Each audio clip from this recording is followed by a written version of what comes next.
Good evening. I'd like to thank you for being here. I'm always excited to speak to the Wednesday night crowd. It's the elite group, yes.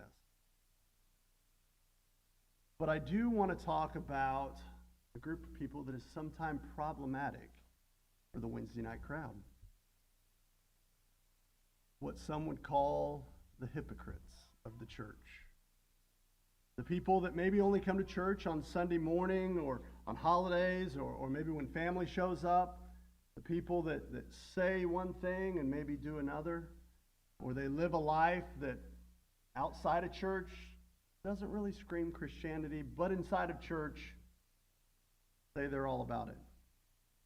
And the reason it's a problem for the Wednesday night crowd is, unfortunately, I can't tell you the number of times I've heard someone say, well, I can't go to the church. That place is full of a bunch of hypocrites. If you knew what that person did when they weren't at church, you wouldn't go there either. And so not only does it become problematic when we're trying to talk to someone else about the church, but sometimes it becomes problematic for us. And we say, what's the point? Why do I work so hard when other people don't? Well, that's not as logical as you may think it is. You know what that's like? And I talked about this a little bit at the youth rally, but that's like me saying,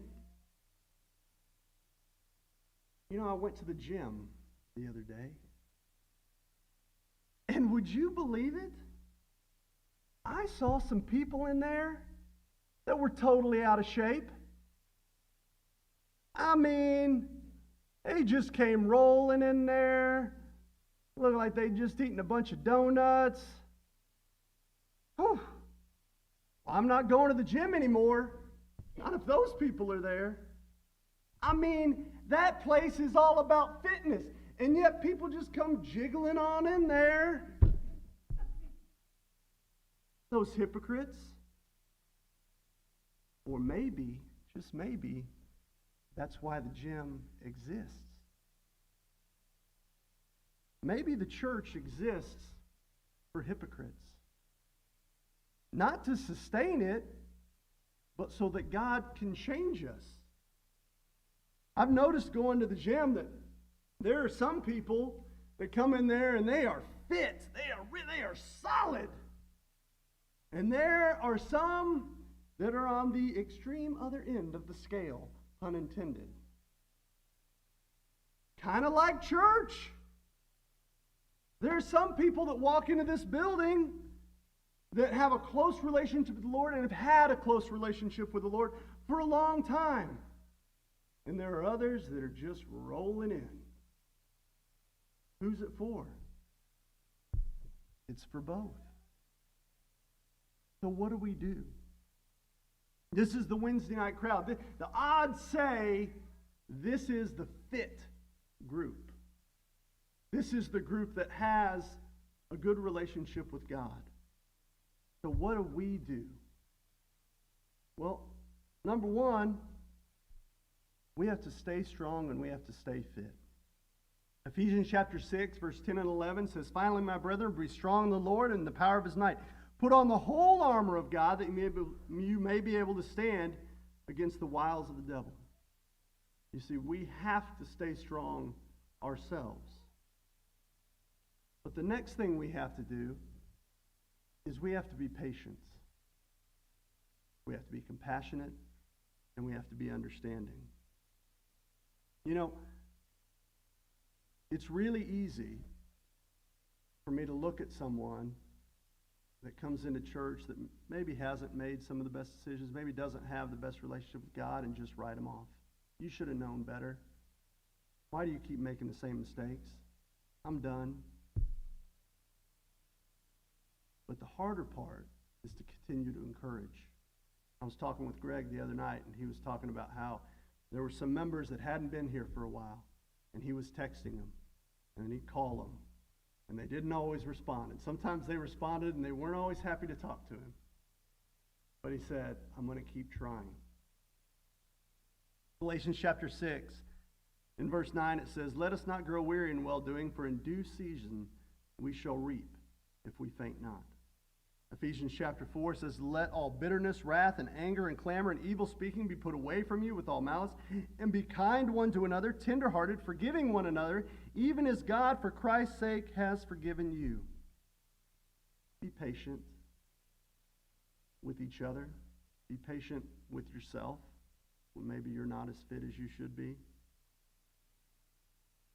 You know, the most encouraging person I've ever seen in the gym happened about 3 months ago. And it was an older man. He had on a Vietnam War hat. And he came into that gym in a wheelchair. And he wasn't very strong, but he wheeled right up to the dumbbells, and he was curling, and he was working out. And I went to him and I said, and I don't talk to many people in the gym, it just ends poorly, but I went to him and I said, "You are such an encouragement to me. Thank you for being here." Some of the most encouraging people that I know in the congregation are people that have maybe not always been as close to the Lord as they should be, but they fought through, they persevered through, and I've seen that fight, and I've seen that struggle, and I've been encouraged by it. So let's be patient and not run away. The third thing is to encourage those that aren't as fit. Help them grow. You know, I said the church is for hypocrites, and I 100% believe that. The church is for hypocrites. I'm one of them.